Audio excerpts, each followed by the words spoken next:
मारो मुझे, मारो मारो मुझे, मारो मारो। তোমার অবস্থাও এরকম হবে যখন তুমি জানতে পারবে তোমার বাড়িতে পুরনো ফেলে দেওয়া অ্যান্ড্রয়েড ফোনটাকে তুমি তোমার ডেস্কটপ বা ল্যাপটপের মাউস হিসেবে ইউজ করতে পারো।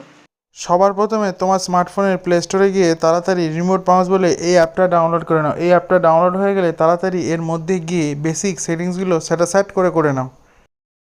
তারপরে চলে যাও তোমার ডেস্কটপে, সেখানে গুগল ক্রোমে গিয়ে লেখো রিমোট মাউস বলে। সার্চ করার কিছুক্ষণের মধ্যে রিমোট মাউস চলে আসবে, সেখানে ক্লিক করে সেটা চট করে ডাউনলোড করে নাও। ডাউনলোড হতে কিছুটা সময় লাগবে। ডাউনলোড হয়ে যাওয়ার পর তোমার কম্পিউটারে রিমোট মাউসটা খুলে একটা আইপি অ্যাড্রেস দেখতে পাবে, সেটা তোমার মোবাইলের রিমোট মাউস অ্যাপে গিয়ে পুট করে দেবে। কিছুক্ষণ পরেই দেখবে তোমার পুরনো স্মার্টফোনটা একটা মাউসে কনভার্ট হয়ে গেছে এবং সেটা তুমি মাউসের মতো করে ইউজ করতে পারবে। তবে মনে রাখবে তোমার ডেস্কটপ এবং তোমার সেই পুরনো স্মার্টফোনটা যেন সেম ওয়াইফাইতে কানেক্টেড থাকে। Thank you for watching.